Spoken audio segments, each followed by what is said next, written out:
November 18th, 2022, Generation 9 aka Pokemon Scarlet and Violet was released for the Nintendo Switch, giving us yet another breathtaking chapter into the series. We got new Pokemon, a new way to play the game, and as Game Freak has done for the past few generations, now dating back to Generation 6, a brand new mechanic to revolutionize the way we play Pokemon, Terastallization.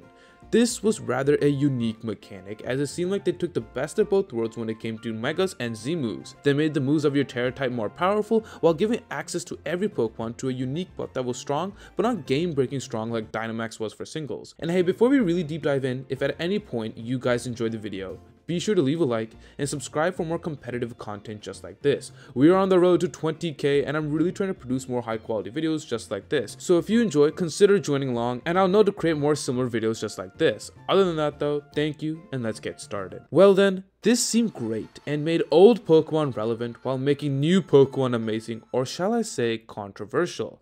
It should come to no one's surprise, especially with the title name, but Terastallization has been a very controversial mechanic since the start of Generation 9 singles. It wasn't so overpowered like Dynamax where it had to be right off banned in the first mere seconds. There was more in-depth strategy when it came to this mechanic both offensively and defensively. For instance, Dragonite for example could Tera to normal and boost its already strong priority move of extreme speed, and Pokemon like Garganacl could Tera to Ghost, maximizing its defensive capabilities by getting rid of that rock type, and when you combine it with the ability of Purifying Salt, it was just a match made in heaven. In this, Terastallization was something that was looked as a godsend that benefited all Pokemon regardless of who they are and gave new life to Pokemon that are held back especially because of their typing. And it also punished players for relying it on too much, especially too defensively or too offensively, because that means these Pokemon are more one-dimensional and predictable. You had to know what you're doing at all times on the field. It wasn't so easy to plug and go with Z moves or Megas of the past. There were still considerable downside if you're too reckless with it. That being said though, because of the downside it provided, Tera seemed like the most optional option we had. In a way, it was refreshing to how we play the game and in certain strategies of Pokemon of old and new. There were now more strategies than ever, but with this, it came with more controversy like I mentioned before. Now, we have entered the zone of predictable yet unpredictable Tera Pokemon that have ruined this mechanic for a lot of people. For instance, let us take a Pokemon that is in hot water right now in Kingambit. This Pokemon is widely renowned for awarding players to lose in order to win, and if you don't know what I'm talking about, check out this video I made a couple months ago. Regardless, just look at its ability Supreme Overlord and that's all you need to know. With that in mind, Kingambit loves to turn its 4x weakness of fighting and convert it to multiple types including Fairy, Fire, Flying, etc. to abuse defensively or sometimes go for Tera Dark to maximize his offensive capabilities. In this scenario, we find ourselves more of a predicament than with other Pokemon. If it is like Great Tusk for example, Water or Steel Tera are the most common types naturally. However, Kingambit is a Pokemon that can adapt to multiple types across the board, making it difficult for players to know what exactly its weakness is at all times. In short, if you didn't understand any of this, Kingambit is an unpredictable offensive unit at the end of games. See, now in this, you can understand the frustration of many players. It isn't fun to play against Pokemon that can switch to several various types, not just one or two, and at crucial times during the battle where it can be decisive. That almost seems too RNG, and in the case of Kingambit, just not that competitive. Pokemon like Espeon and Volcarona, etc. were also Pokemon that got punished for their unpredictably, so I can make that clear and I'm just not targeting Kingambit in this entire video.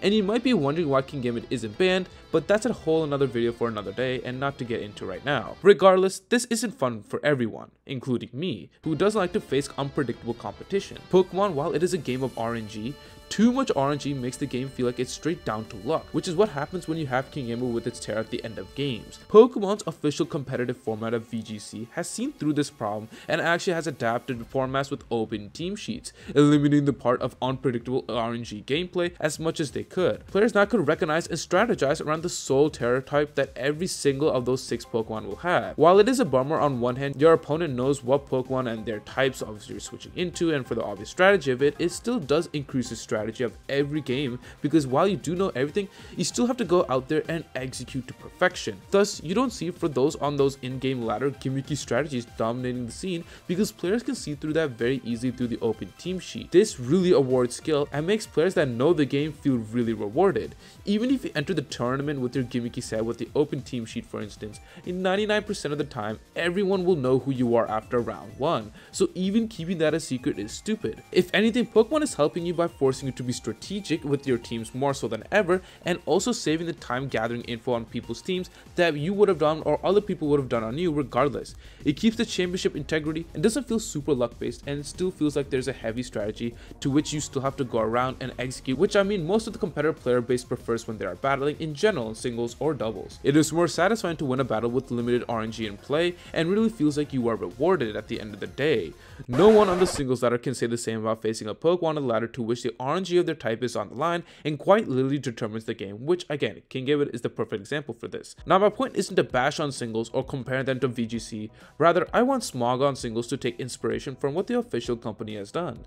This isn't fan servicey or anything of that sort. This is quite literally implementing a mechanic they themselves put in, just like the team preview sheet they did back in Generation 5, which was then translated to Gen 5 singles on Smogon and above in the other Smogon tier singles. It is kind of a similar circumstance. While I do know the idea against this is that it's not in the actual official games, in just their rule set.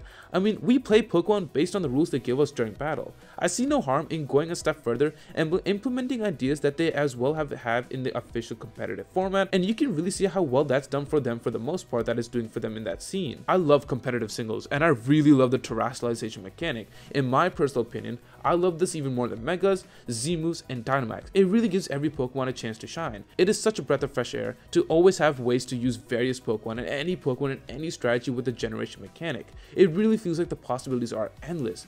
And because I say that, I don't want Terastallization to be banned over something that seems something so small they could fix in mere seconds. Now more than ever, Tera is becoming more of a problem with the numerous Pokemon being banned from the OU tier, not to mention the most current one being obnoxious and in hot water in Kingambit. But let's think about it. Would Volcarona be as overpowered if you were to know it's Tera? Would Espadra? Well, actually that might be, but I don't know, that's still on the line, but you still get my point. Tera was a fundamental part of many of these Pokemon bans. While not every single one would be unbanned with an open team sheet, it would prevent a lot of RNG we see in Generation 9 while still being able to use the unique mechanic of Tera, and who knows, probably a lot of them could be unbanned and be back in the tier.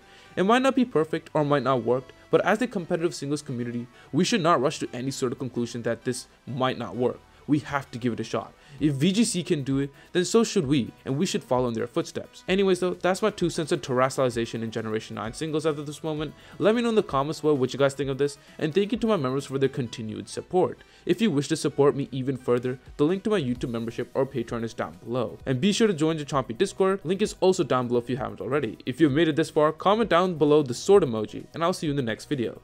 Thanks for watching as always. Oh, and as in terms of for the next video, well, I don't know when that's gonna be. I look-key kind of busy, but I'll try to be as consistent as I can. Just letting you guys know if you haven't seen my community post or anything. So yeah, but hopefully you guys are enjoying these high quality videos. And again, yeah. So anyways, thank you for watching, and I'll catch you in the next video.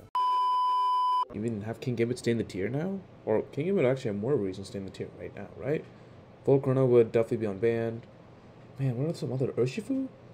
Chimpao would definitely stay in. Oh man, but one's so confusing, this game.